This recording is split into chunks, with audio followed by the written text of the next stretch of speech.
What is going on, YouTube? This is Chris here with Poor Boy Gaming, and I'm pleased to bring you another episode of Tribal Apocalypse this week. Last week was um, kind of a different format we don't play very often with Tribal Singleton.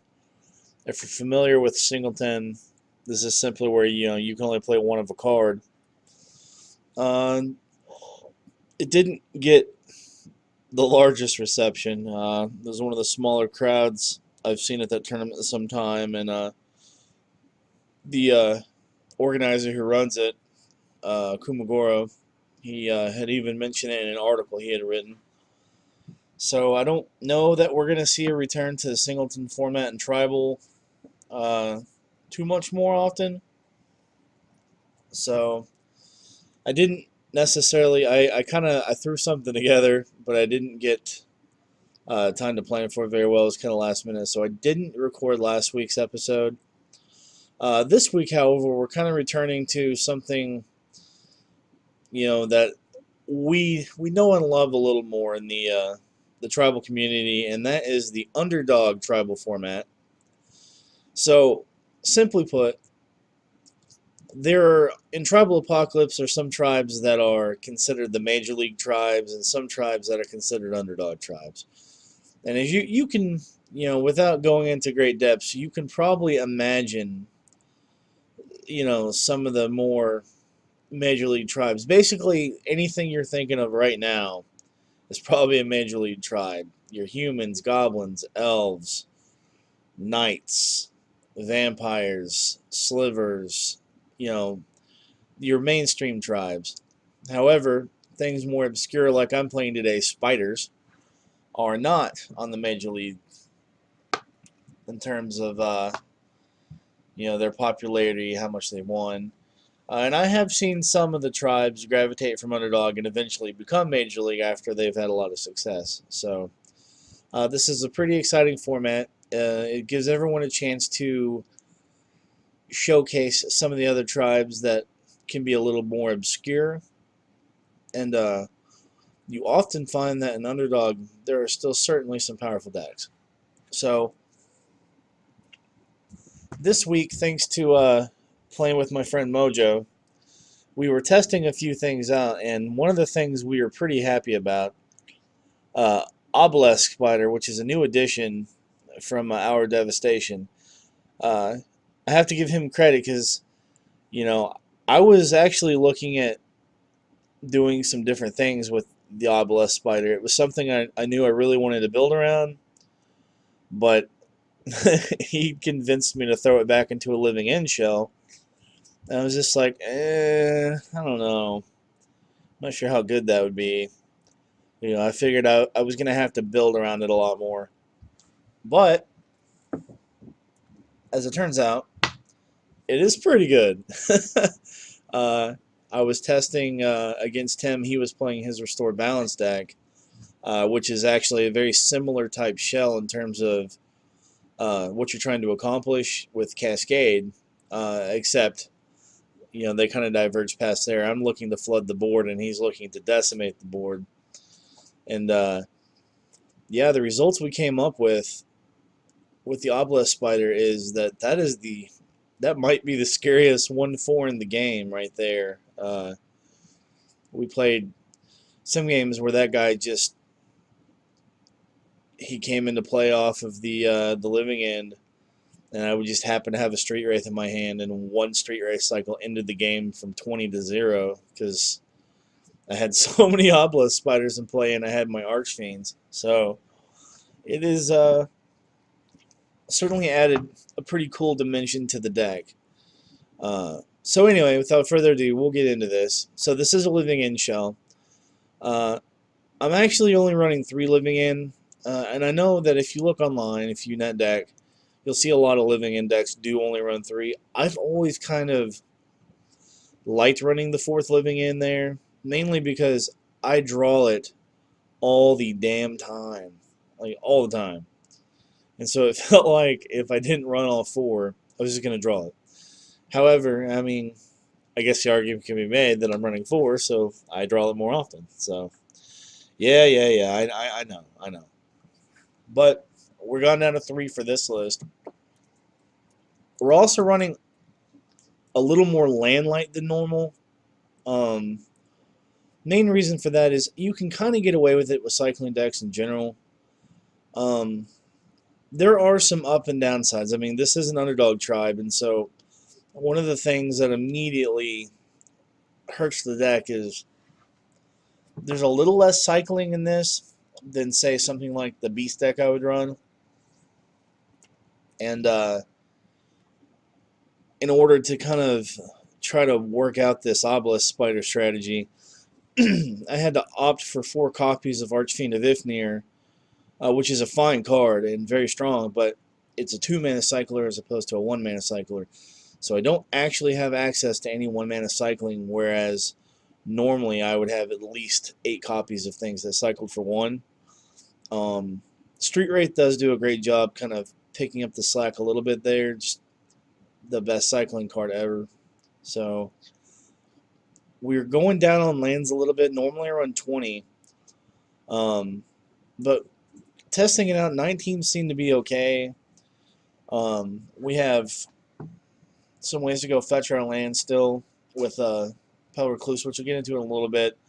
I completely forgot to throw my Wooded Foothills into my last Living End deck I recorded, and I felt kind of like a dunce on that.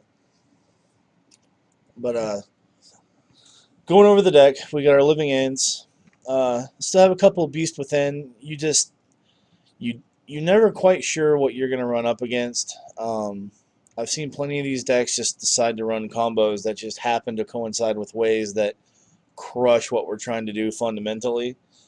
Stuff like Rest in Peace, for instance, like Rest in Peace, Energy Field type stuff.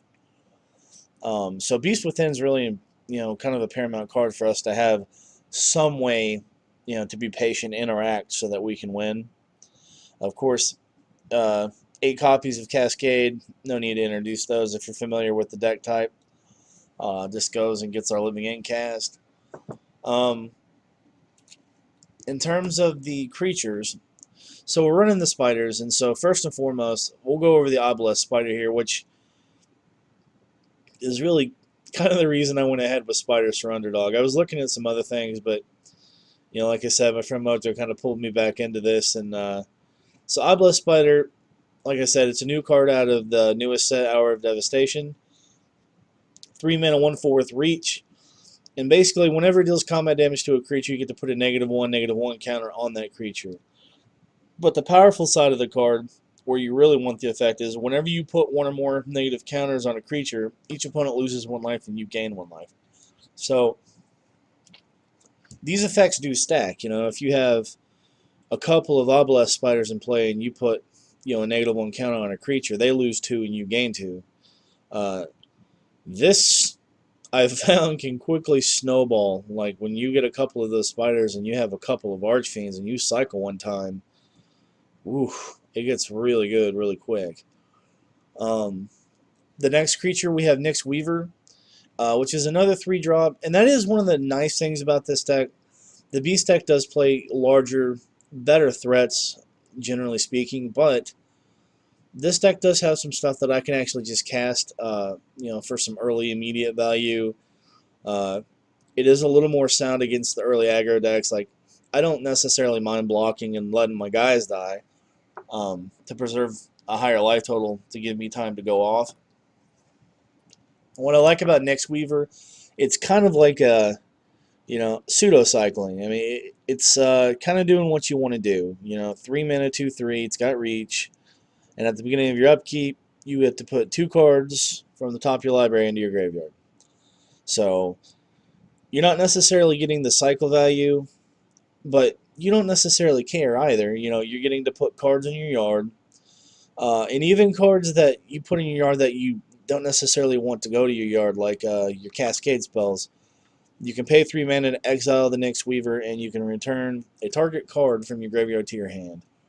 So I found this is good for a number of reasons. Like, let's say I play, an obelisk spider or something into play, but I also want a Living End. I can go ahead and Living End. If I have like a Nyx Weaver in my graveyard, I can go ahead and get that obelisk spider back and get it into play with the rest of my board. It's good for grabbing your cascade spells. It's good for getting extra value out of something like Beast Within. So yeah, Nyx Weaver, pretty good card. Uh, let's see here. The next one, Penumbra Spider. Let's drag these down. So this one, slightly less exciting, but still pretty good. It's a 2-mana 2/4 with reach. When it dies, you get a 2/4 black spider creature token. So you can imagine this has a little value on its own. It's something you can play. You're not afraid to play early. You don't have to just try to hope to dump it in the graveyard. And when you do living in and everything dies, you get a little extra value by basically letting it replace itself. It's also excellent, to actually put into play while you're waiting to go off because, it's an excellent blocker. If they want to waste removal on it, you're very happy about that exchange. So that's another spider helping round out our 20 that we need. Street Wraith, no introduction, just excellent, amazing cycle card. Another off tribe here is Archfiend of Ifnir. If you haven't gotten to see or play with this card, you're missing out. It's pretty good. 5-mana 5/4 flying. Whenever you cycle or discard another card, you get to put a -1/-1 counter on each creature your opponents control. This is just an amazingly powerful effect. A 5/4 flyer for 5 is already pretty fair value, but the upside on that card is very high. And you can start to imagine with Archfiend of Ifnir and Obelisk Spider, those two just can be pretty disgusting.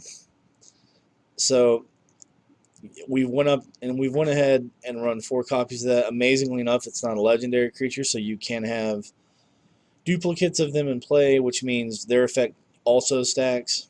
Being able to get a couple of those in your yard is just absolutely amazing when you go to living in and bring your creatures back.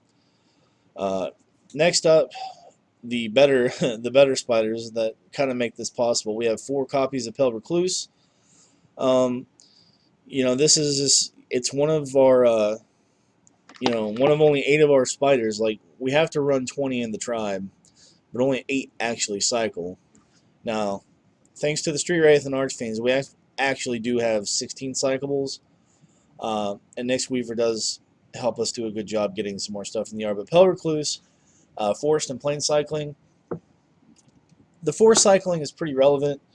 It does let me go get most of my lands. I can go get Taigas. I can go get Overgrown Tomb.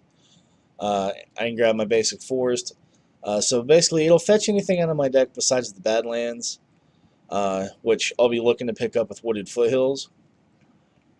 The other spider I'm running, Jungle Weaver. This is just kind of exactly what you're looking for out of living in. It's a big body creature, has a fair cycling cost, cycling 2. So, pretty self-explanatory. That's what we want. Getting some of those guys in the yards is nice. So, yeah, this is, if nothing else, this ought to be kind of fun. I've tried the living in spiders, I think once or twice. I've tried them once or twice before, I think, and kind of middle of the road. Basically, the thing was back then I was running a different copy and it had a couple. I think it had Grave Robber, Spider, or something. It was just pretty bad. For all the reasons I mentioned, there weren't a ton of good cycling spiders, and so I was forced to cast spiders that really weren't doing much. The addition of Obelisk Spider, though, has kind of rekindled my faith in giving it a try. So we'll see how we do today, and hopefully, hopefully we don't run into Chalice for 0 all day, every day. But we'll see how we do, and this is what we'll be bringing to battle today. So I'll catch you guys in round number 1, and we'll see how we do. All right, see you then. Welcome back to round number 1 of Tribal Apocalypse. Looks like we're on the play. Yikes. Alright, so a 5-lander with one of our living ends in hand, not exactly where we want to be. I think we're going to try to do better than that. That seems to be better. I kind of like the Nyx Weaver. But I do think we'll go ahead and bottom it.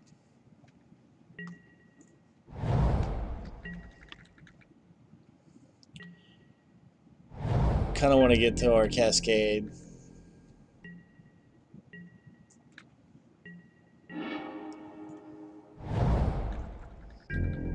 Alright, let's see what our opponent's on yet.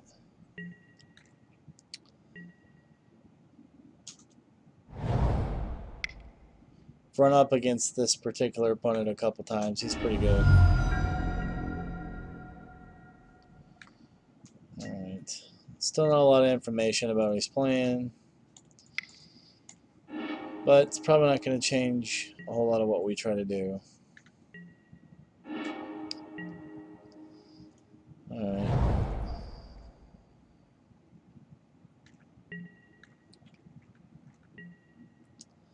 So I think I want to go ahead. We have a choice between what we cycle here. Inquisition of Kozilek. Okay, so it's kind of interesting. We can just let him have the beast within, or we could blow up one of his lands in response. But I don't really want to give him a 3/3 here. I think we're just going to go ahead and let him have it. Everything else is immune to him being able to grab, so it's not the worst thing ever. No need to cycle in response there. If he hits us with him to Torok, it's like not the worst thing ever.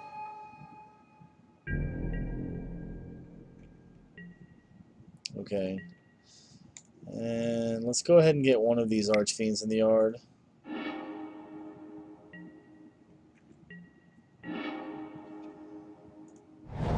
Tomb. I actually do want to pay the life. I think I want to be able to cycle both the Archfiend and the Jungle Weaver end of turn. Maybe even Street Wraith. Yeah, that's going to get us basically counting our draw next turn. A look at 4 new cards. That seems pretty good.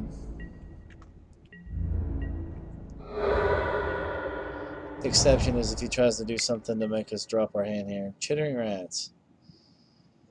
That's interesting.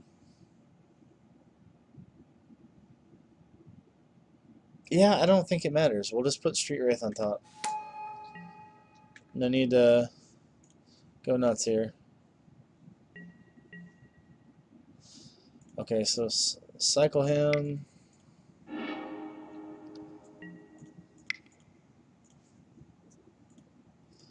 Cycle that. And we got the Dread. That's awesome. Let's go and cycle our Street Wraith.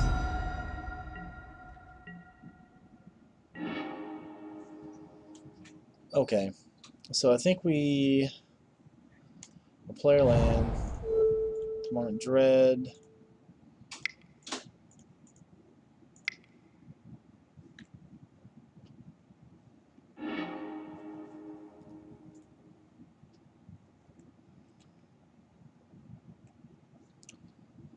So it's possible our opponent may have some kind of a sweeper. I mean, stuff like Damnation's legal. I don't know what he'd be running. Still haven't really seen enough.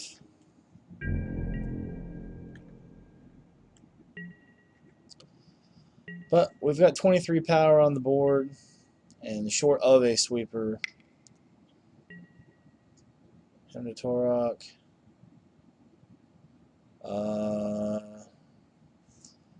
You know what?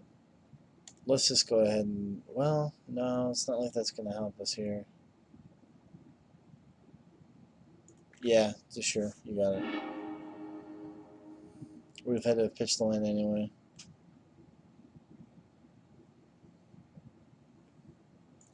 Alright, so that one kind of went as well as we could expect. Even off of a mulligan, that was really good. Took us a bit of digging to get to that first Cascade spell, but One was all we needed.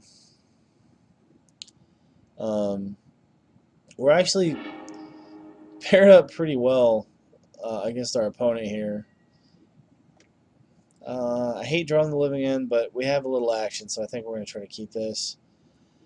I do fully expect us to probably lose this Demonic Dread off of Inquisition of Kozilek, but hopefully not. We'll lead with Foothills here.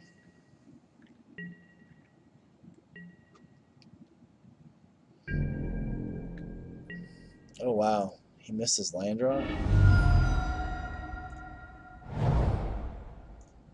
We'll go ahead and cycle in a turn.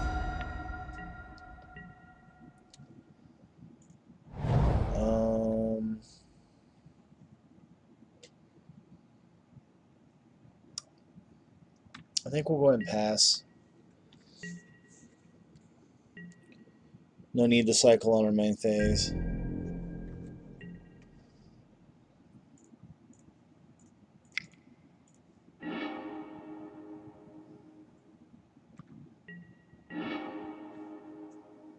We'll go ahead and play the Overgrown Tomb.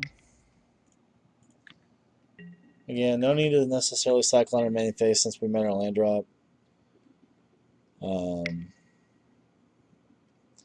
He's going to Inquisition. He'll be able to grab probably one of our Cascade spells. He might even grab the Living End.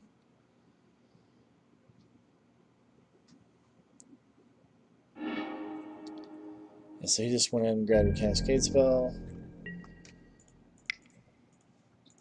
It's going to force cycle here. We'll grab a Taiga. Oh no. So the odds of him having another Inquisition here, pretty low. Even if he does, I don't think it matters if we play the Spider. But it's also entirely possible we just wait and just Violent Outburst end of turn. That doesn't necessarily kill him though. I think we're going to go ahead and play the Spider down.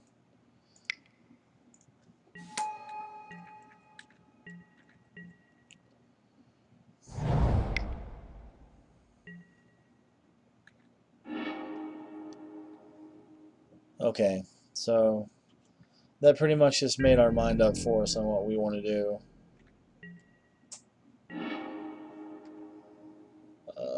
We'll play Taiga. We'll attack.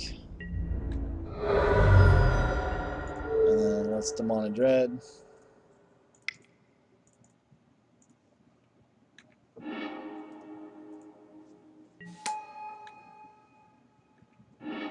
Alright. Ship the turn over to our opponent. It's tough to imagine him having a ton of outs, but again, short of his hand disruption, we haven't seen a lot of removal.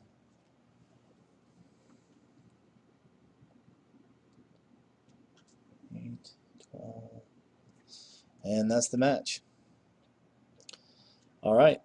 That went pretty well for us. Hopefully we can keep it rolling, and I'll see you guys in round number 2. Alright, welcome back to round number 2 of Tribal Apocalypse. Alright, looks like we won the die roll. If I could have traded one of those out for another land, I think I would have kept that, but I think we're going to want to maybe, well, we get to look at a couple cards. That's tough. Given that we are on 19 land, though, and we only have one guaranteed cycler, I think we're going to mulligan.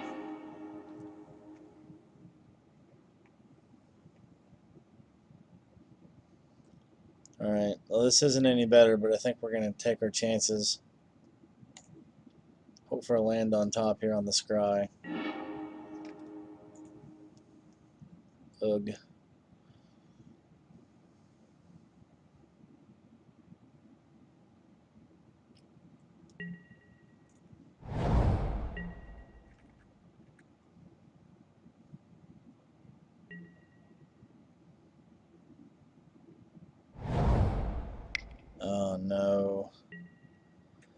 Okay, so this is just our worst absolute matchup. Not like this. Alright. So this deck does traditionally struggle to beat the good aggressive mono red decks.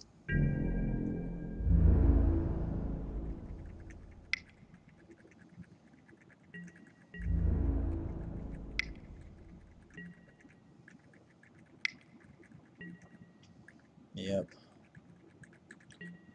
Really can't stumble here, not having the land. That's rough.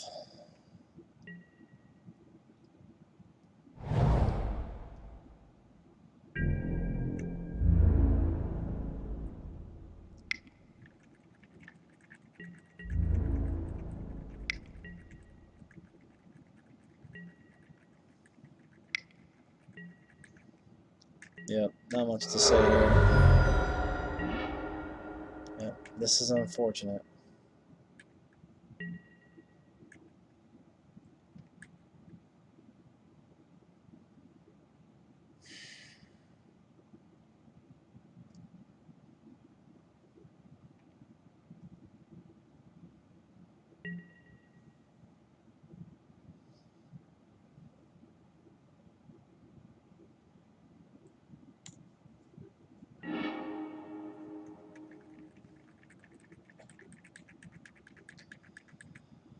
Well, at this point, we pretty much have to hit land drops in the next 2 draws, or that's it.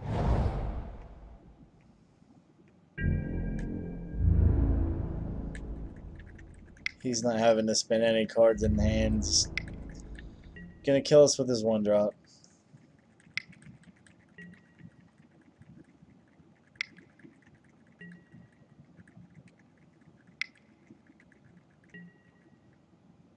And I guess I should have mulliganed to 5.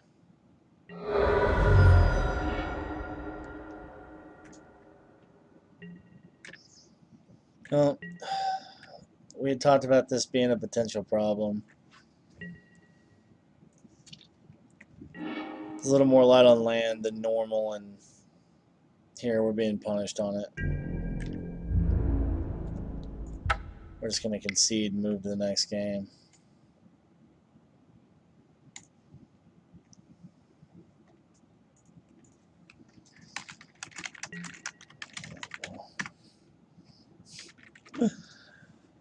Nothing you can do about it.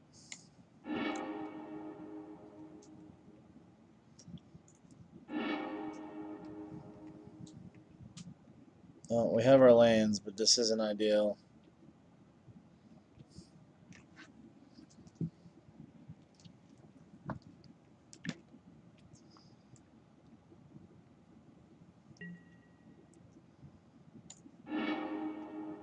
Next Weaver. You know, given our lack of cycling, I think I am going to go ahead and draw that.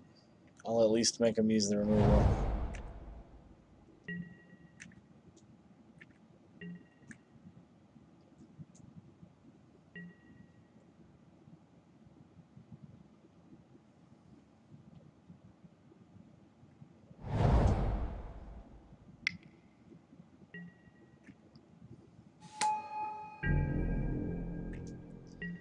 Okay, I do want that Nyx Weaver, so I'm going to cycle first.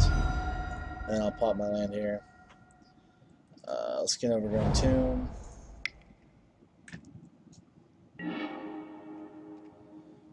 Play a Taiga and pass the turn.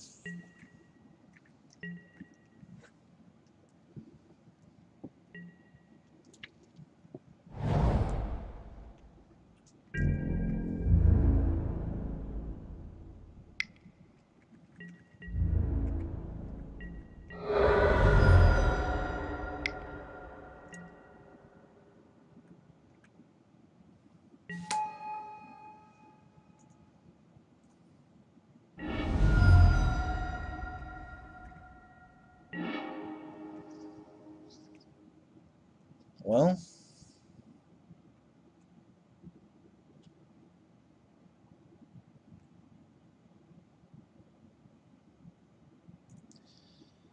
yeah, I hate taking the pain, but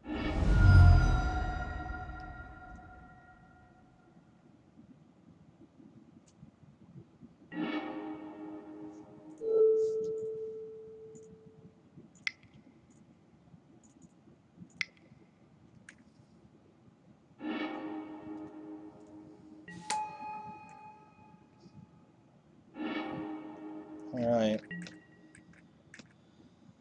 Now we just gotta deal with all the burn to the face and hope we can kill him in time.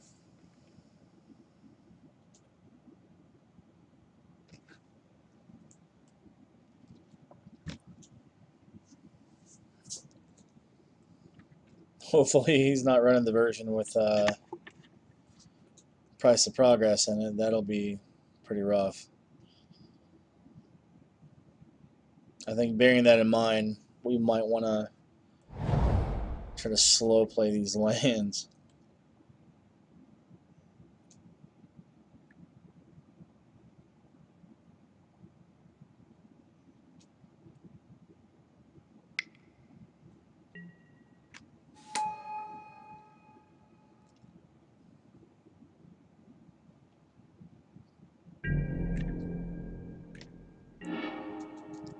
Well, that might change things.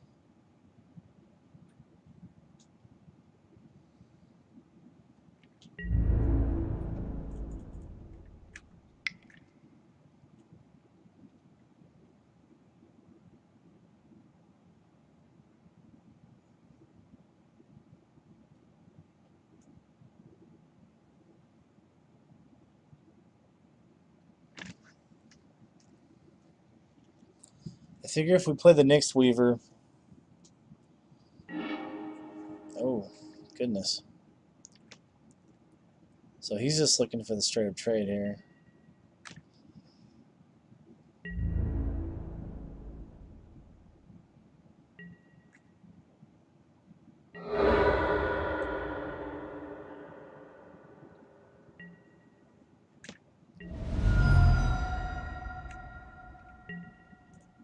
Well, he can certainly operate off of 1 mana more efficiently than we can.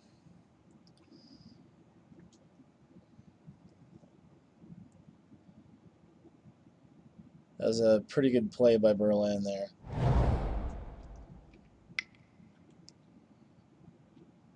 Searing Blast would be pretty... Yeah, Chain Link. Sure. So it's looking like we should have played our land after all and try to get this Archfiend online. Okay, so...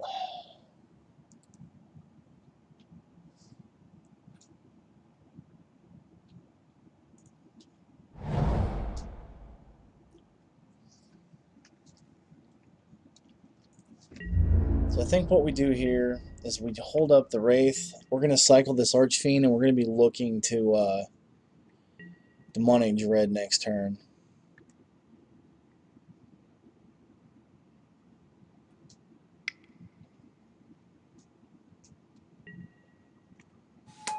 Alright, so this is good for us.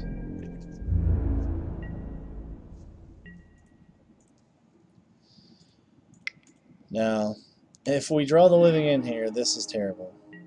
Okay, we didn't, and we actually get to get a little more value.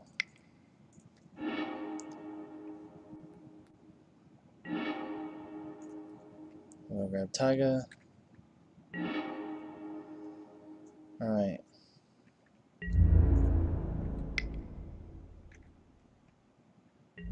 That was a boneheaded attack.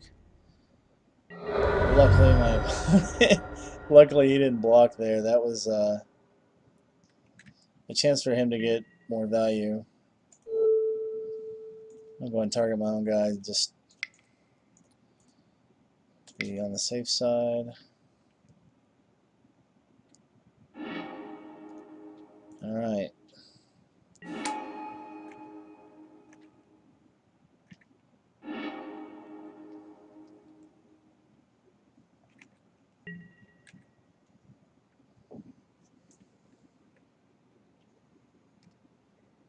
So price of progress kills us on board here if he is packing that. Let's hope he isn't.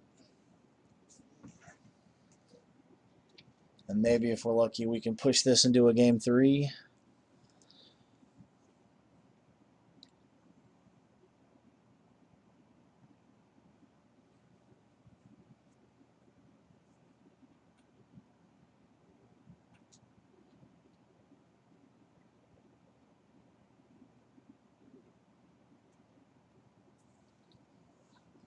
We don't quite have lethal looking at his blocks.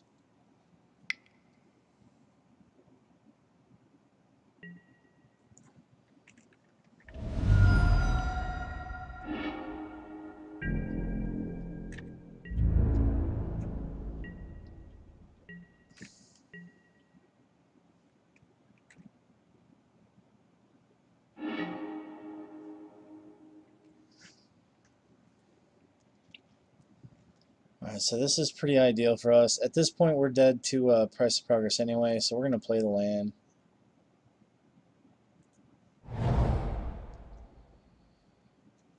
Okay, let's go ahead and cycle.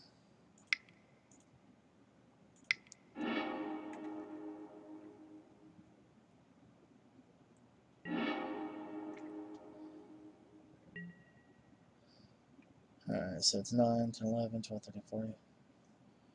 Alright, that should be lethal. Let's hope. Alright. So we have to push this to a game 3.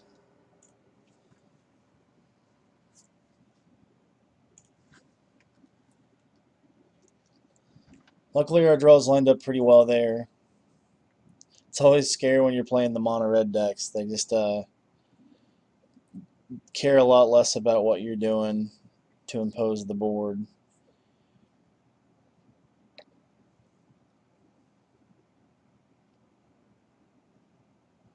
This will be a little bit more difficult. The opponent will be on the play here, which is where those red decks are best.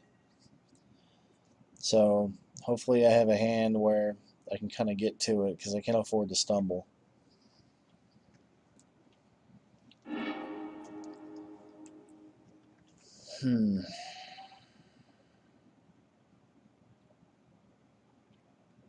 Well, we don't have the Cascade spell, but it's pretty difficult to toss this back.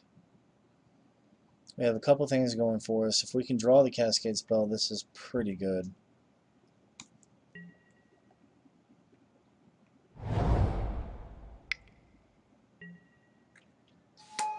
I like seeing that much better than the Lightning Berserker here.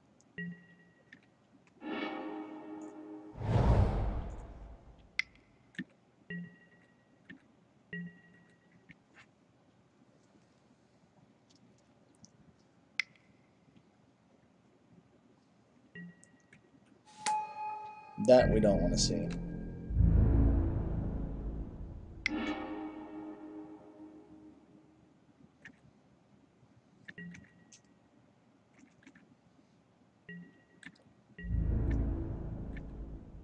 Alright, we'll cycle into step here. I'd like to stop drawing all these lands.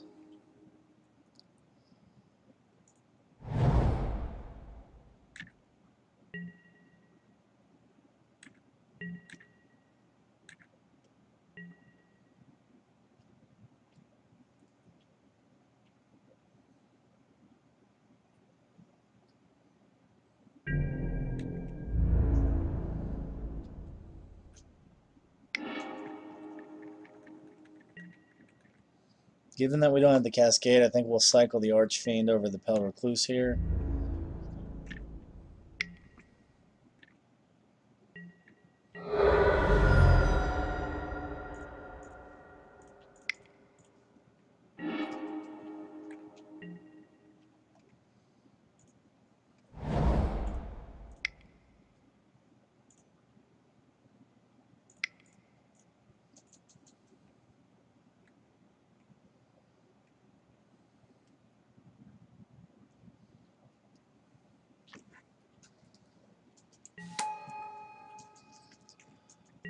Alright, Obelisk Spider, decent here.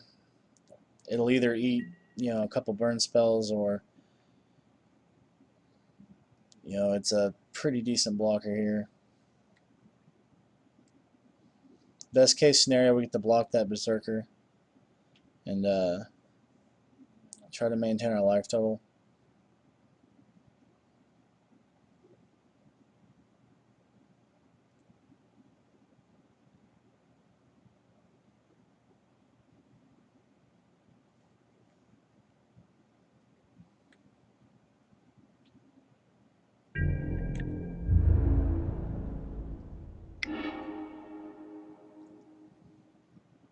Okay, so that's good news for us. We can't block it. We are going to take the damage, but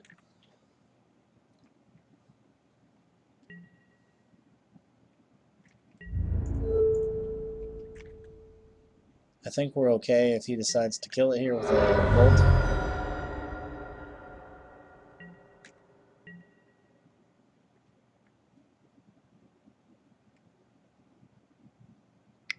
Any resources we can take away from our face here seems fine. Okey-doke.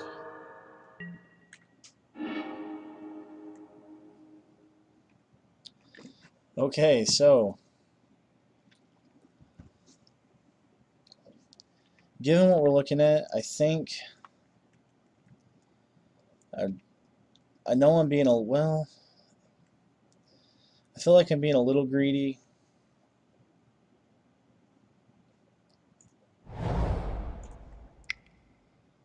I think maybe we play the Nyx Weaver here and try to make him commit more to the board.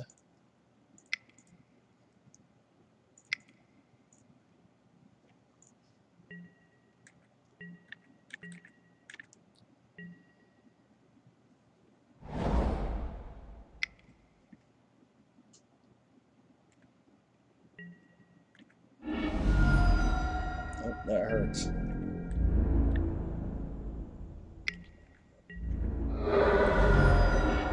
Alright.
So he might have the Fire Blast here to take out the Archfiend, which would be a little unfortunate.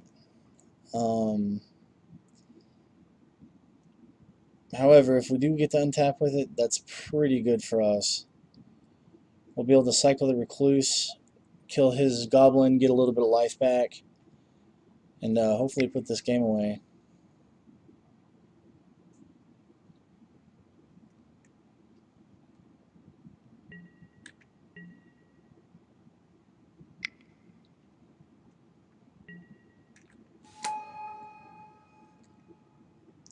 So far, so good.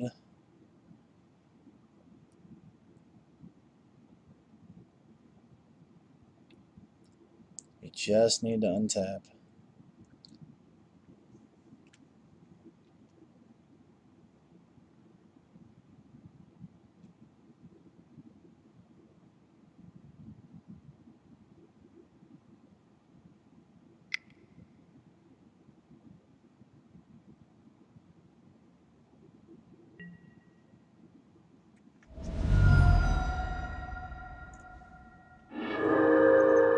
That is fantastic.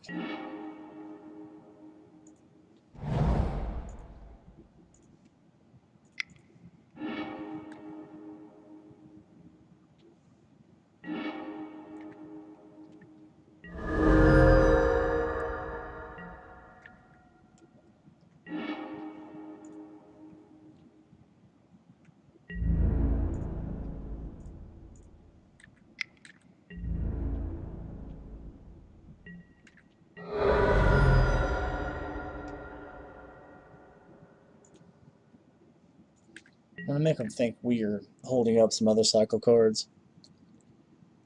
Try to hopefully limit. Hey, alright. That was a tough one. I'm a little surprised we managed to pull that one out, but pretty good start to the tournament so far, and hopefully we can keep rolling in round 3. See you then. And we're back. Welcome to round number 3.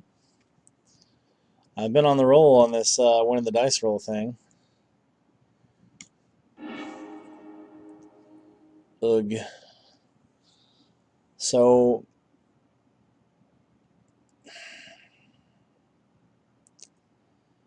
this hand has a lot going for it if I had another mana source.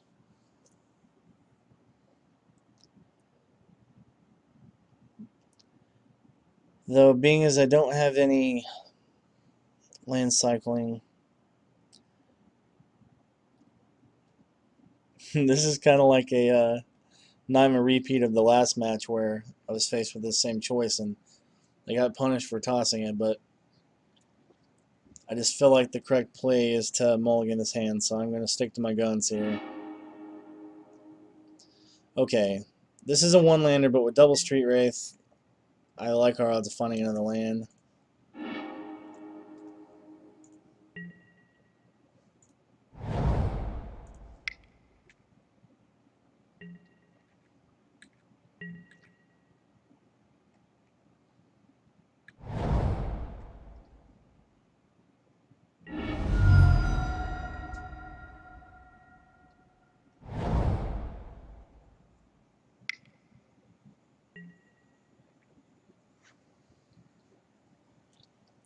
So it looks like we're probably facing down Reanimator.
So, yeah, this is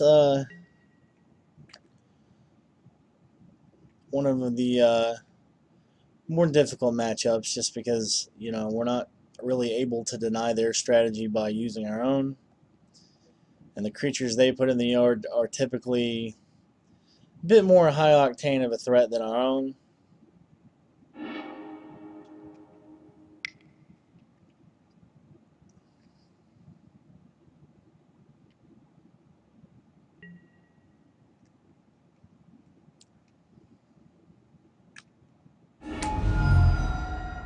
Okay.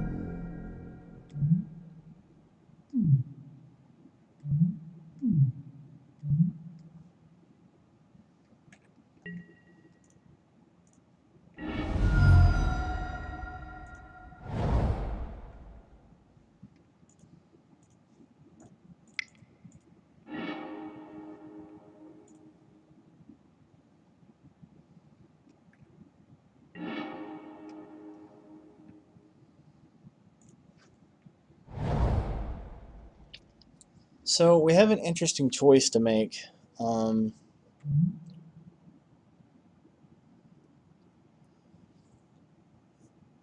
We can allow this to hit us so that he plays another one of his creatures. And then maybe we Violent Outburst.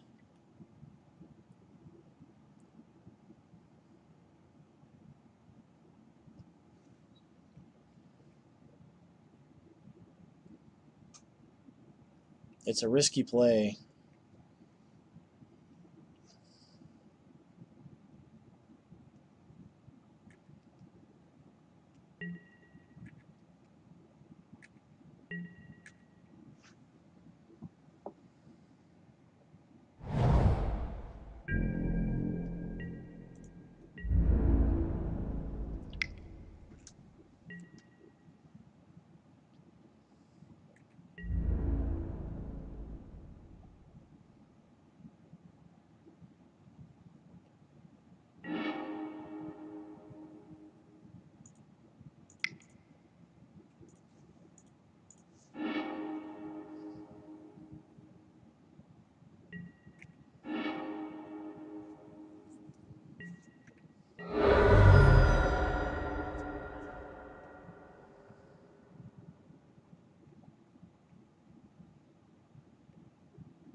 So our opponent wisely declines.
Hmm.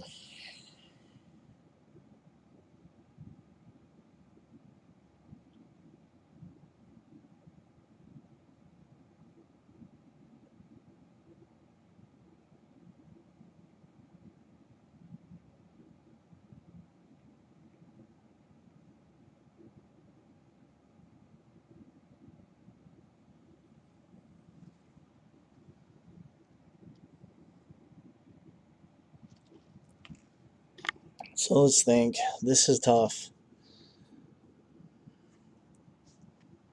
He'll likely hold the Nova Blast form back.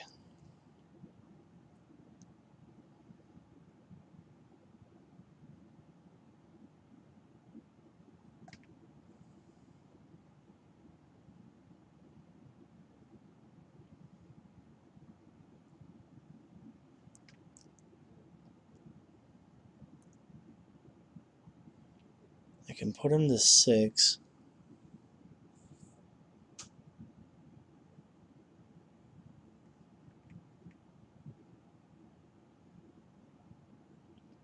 Can I survive a counterattack? That's the question. I can block.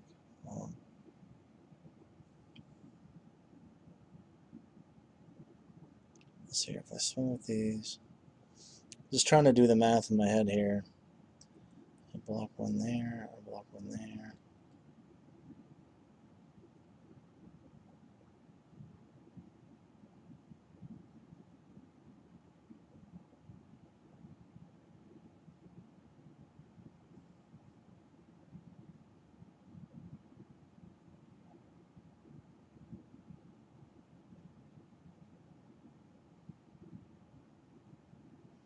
I'll say I kill that. Block there, block there. I gotta take 10.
Alright, so that was rough beats.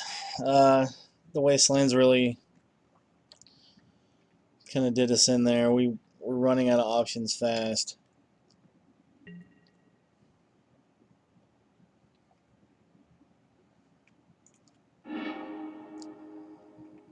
Well, we're going to keep. I know keeping a no-lander seems kind of crazy, but hopefully we'll find some lands to play.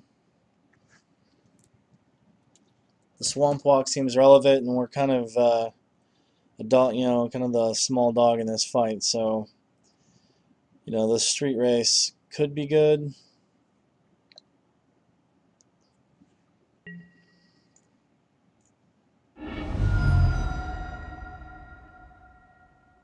Hopefully we don't just draw all of our Lillians here.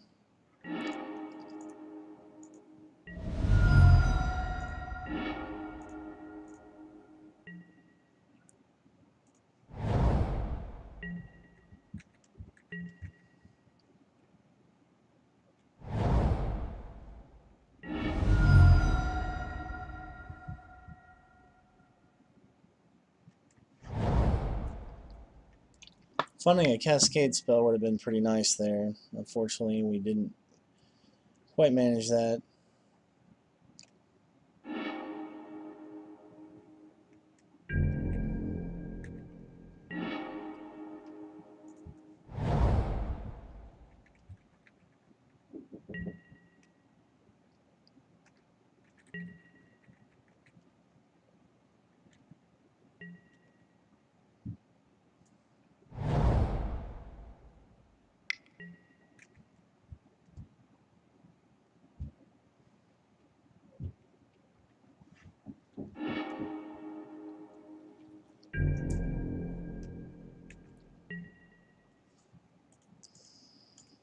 Yeah, this is looking like it's going to be rough, and we keep running into lands here.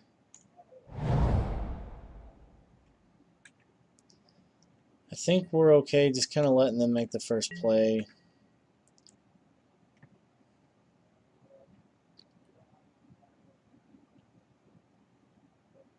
We don't have any reason to want a Demonic Dread this early.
So that's a little unfortunate.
Let's think here.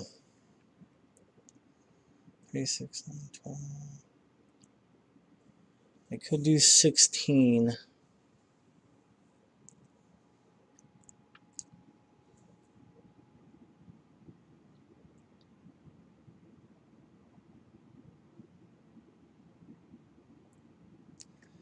Okay, so I think what I want to do is swing a lie here.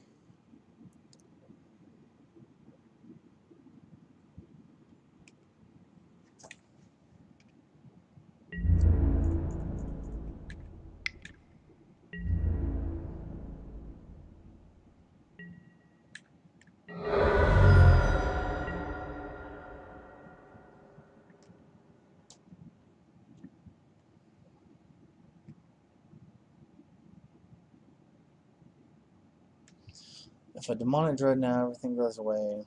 But he gets his guy back 7 life.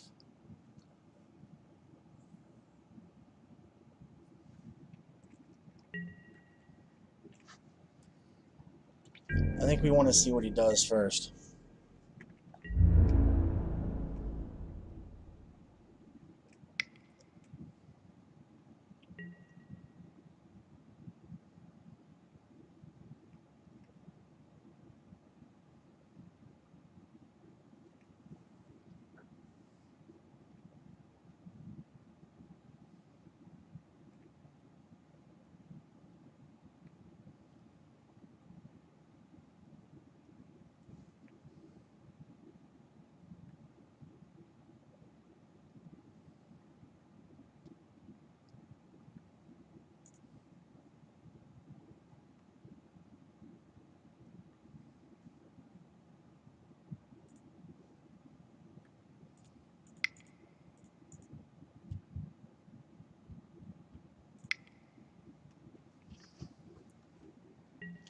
Yeah, it looked like he caught on to what we were trying to do.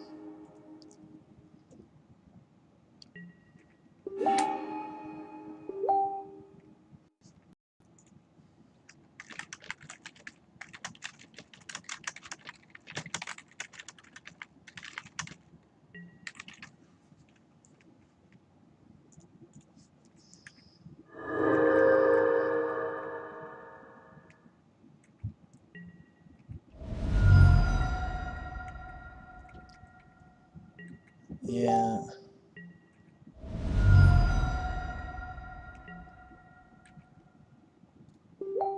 Alright, welcome back to the fourth and final round of Tribal Apocalypse. I think we can keep this. Up against AJ, this is likely not to be very easy. I'm not exactly sure what he's on, some kind of combo deck.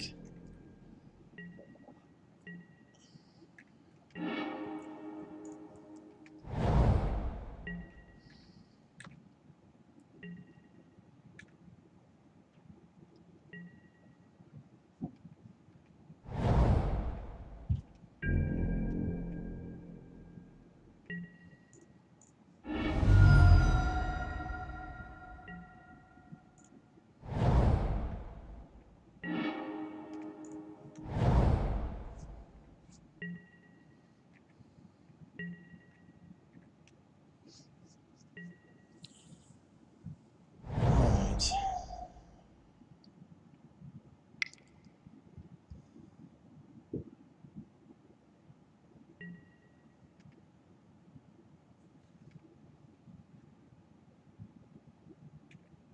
Okay.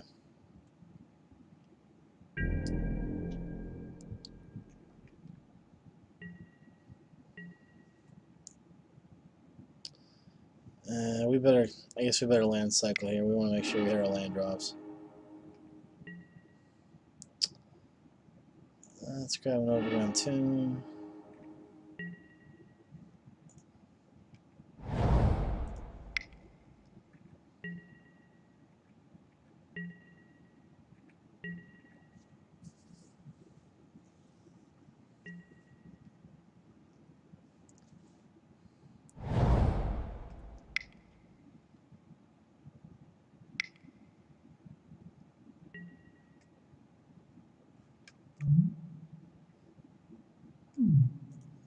Okay.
Alright, so we have our beast within.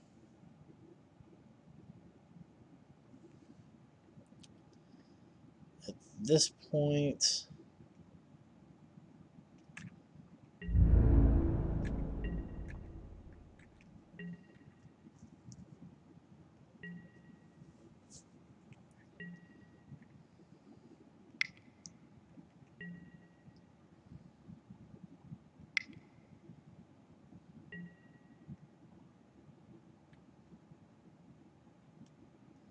oh, he kind of forced our hand here.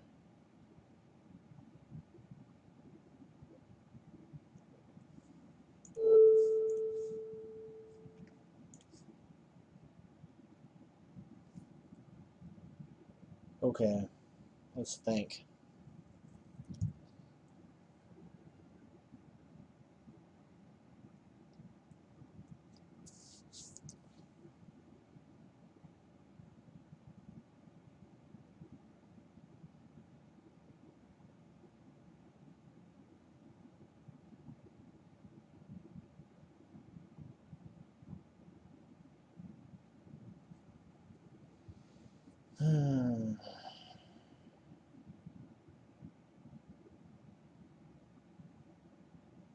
Alright, so this is a tough spot, but if we kill it now, we can't just outright kill him.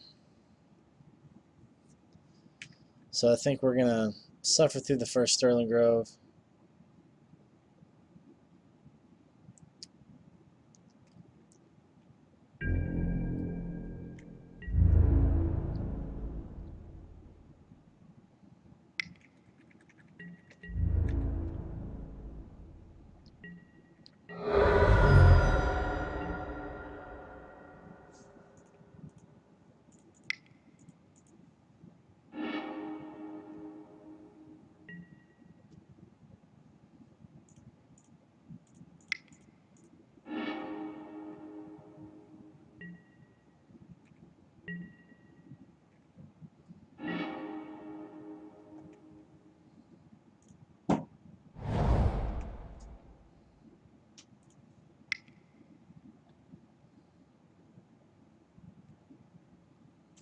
Hmm.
So yeah, sorry I've been kind of quiet.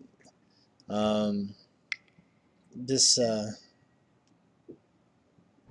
isn't a very favorable setup for us. I'm looking at different ways maybe we can steal a win here.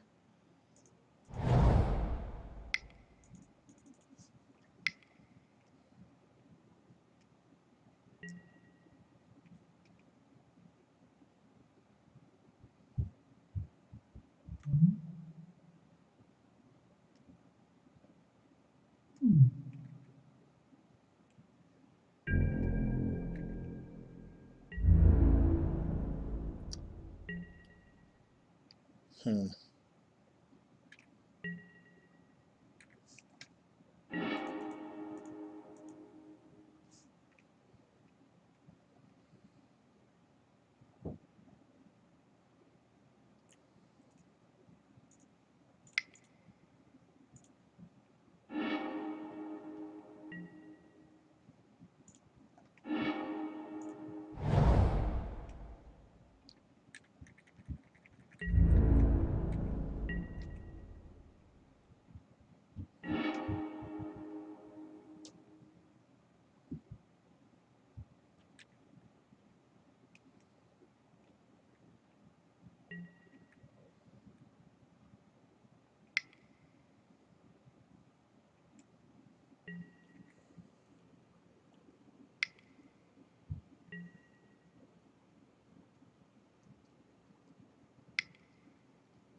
Hmm.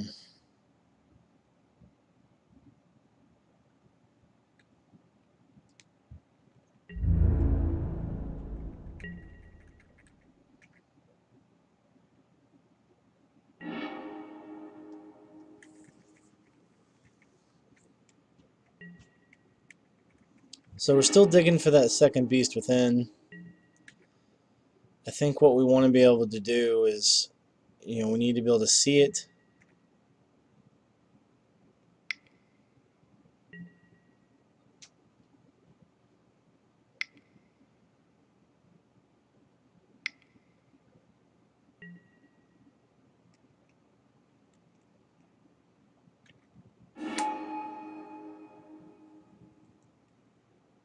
Okay.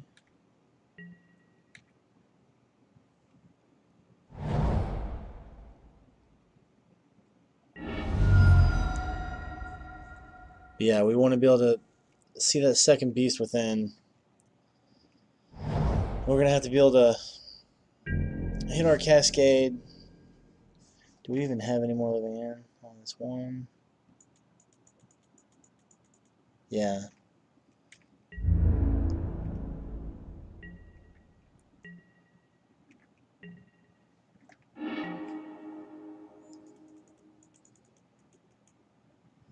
It's 2 living ends.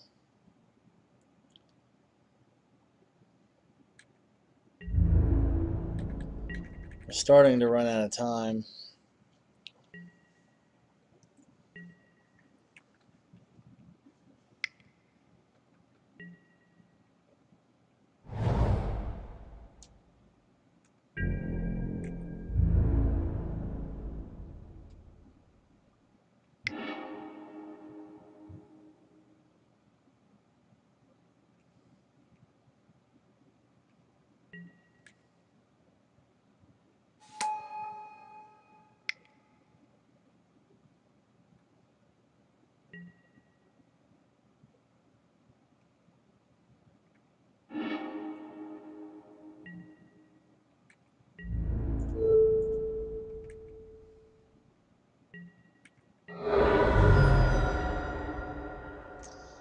Alright, so we're just going to go ahead and pull the trigger on this.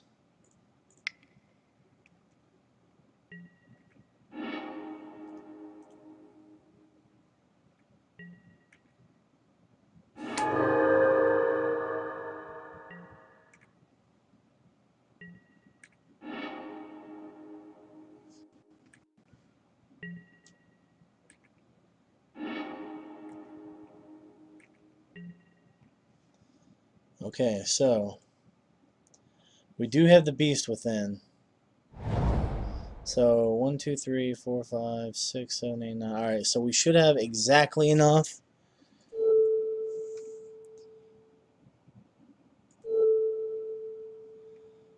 So black.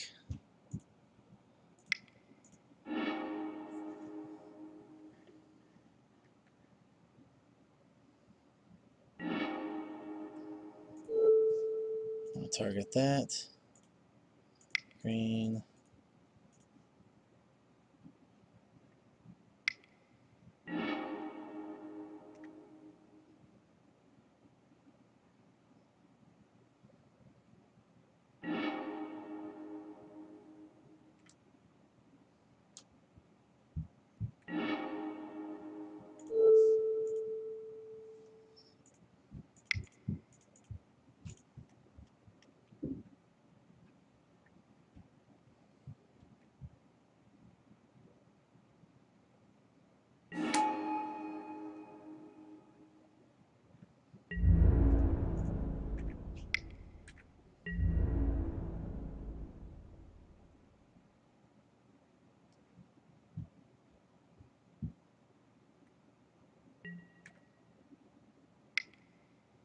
Oh no.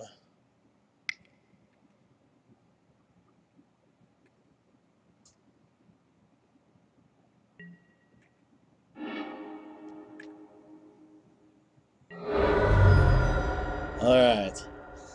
Whew. So we managed to get game one there. So slow playing that was definitely worthwhile. If we had fired off that beast within earlier in the match, I think he would have had time to just dig it up, look for another one, get into play before we could do anything about it. That being said, I think he's going to be much quicker about trying to get a couple of those down, because if we ever let him get two Sterling Groves into play, we just can't win. This hand is so slow. It kind of does what we want to do, but there's no cycling. I think we have to mulligan. We have Landis Wraith. Oof.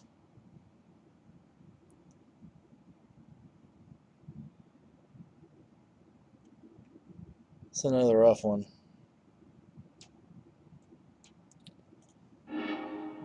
Alright, I guess we're stuck keeping this.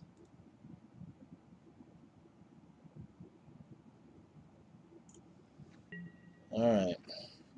So this is a pretty bad hand. None of those hands are very good. Yeah, I was being pretty greedy with the mulligans there. Was hoping to find something that would be a little more aggressive.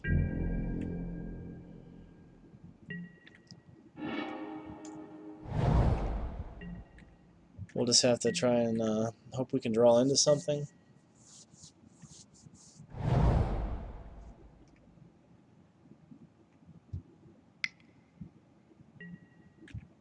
Yeah, I kind of expected the early Sterling Grove there.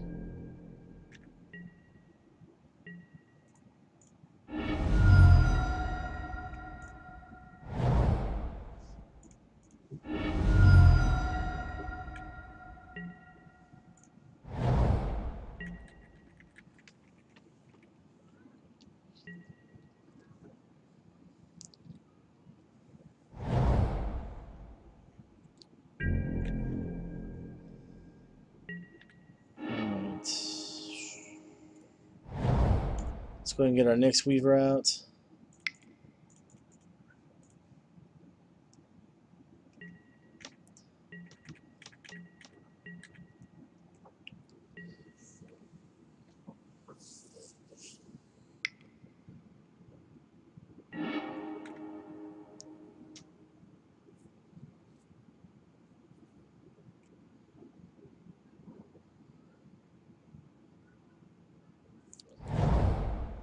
I think we'll probably go ahead and play the Overgrown Tomb up and play the Spider just to start trying to pressure his life total. Because right now, we're not really putting him on any sort of a clock.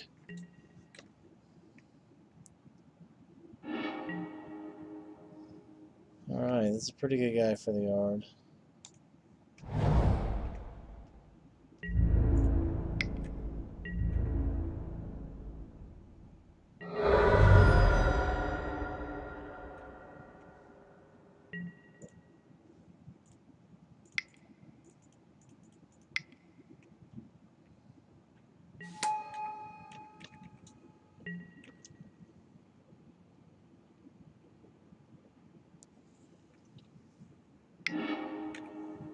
Okay. So we might see him go for the Phyrexian on life here. Let's see.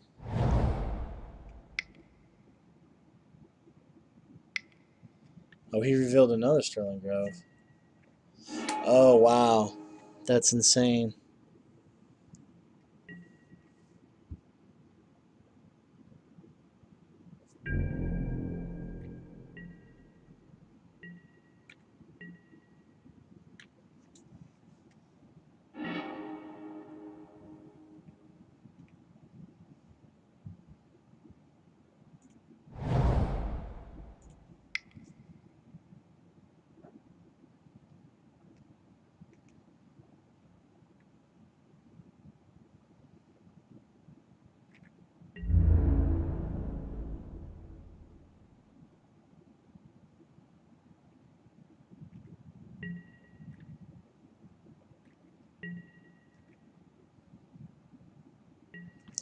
Okay, so I probably should have played the Overgrown Tomb up there.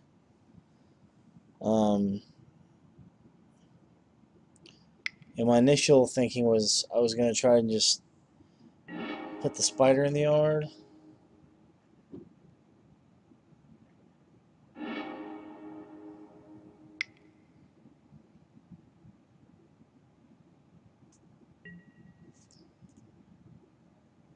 I think we're going to go ahead and activate this now. I don't want him to get a trigger with the Titan.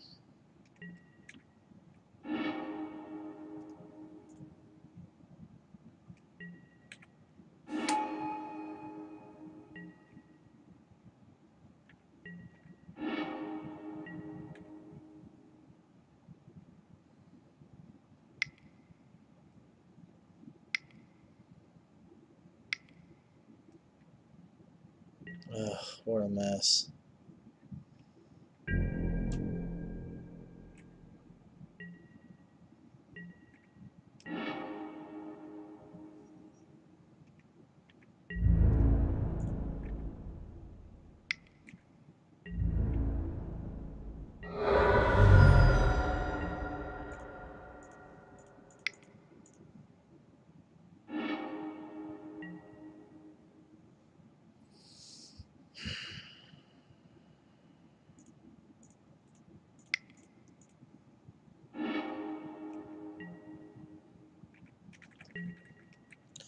So, we're probably going to see the Phyrexian on life now, which means I can get him to 0, but I can't kill him.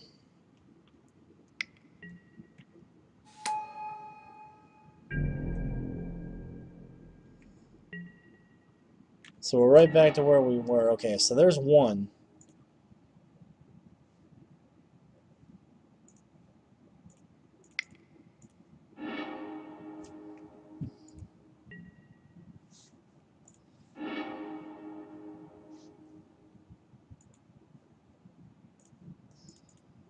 So we have to draw our second beast within.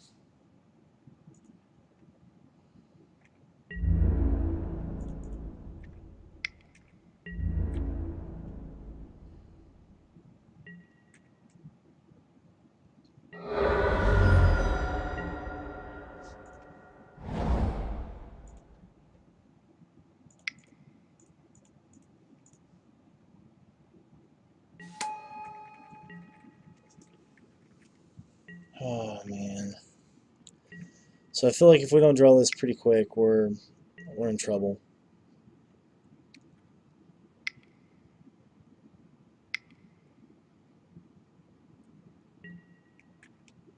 And he's doubled down on it.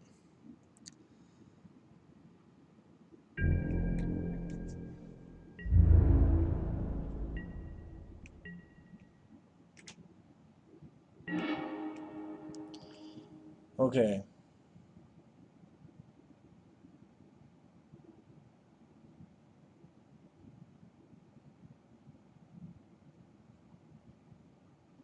So if we crack down, if we kill Sterling Grove,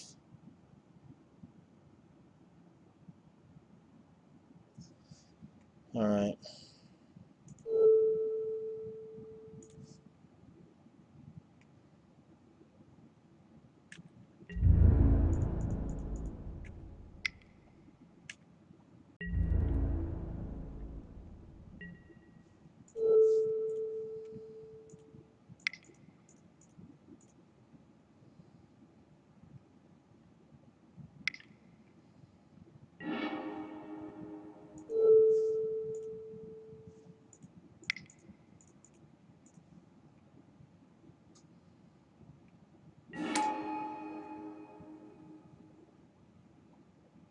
All right, let's hope that does it. If it doesn't, that's pretty much the game.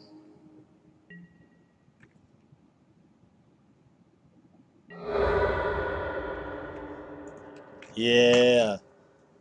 Man.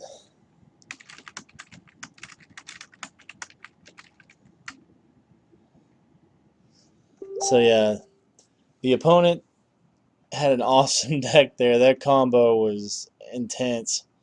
Um, yeah, that and the Phyrexian on Life, man. AJ does play some of the sweetest decks, but luckily we were able to kind of slow play it there.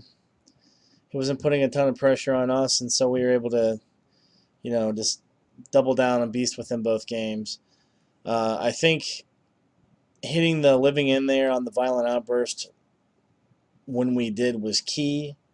If we had allowed him to return that second Sterling Grove with the Sun Titan, I think he would have just kind of slammed the door in our face that game. So uh, I think that was kind of the turning point for us that gave us a window. And of course, our draws had to be very good. Like, we had the one beast within in hand, but we had to be able to draw into the second one relatively quickly. And luckily, we were able to do that within a couple turns before he could double down on any more of those enchantments. So, uh, anyways, 3-1 finish should be good enough for a little bit of prize support, and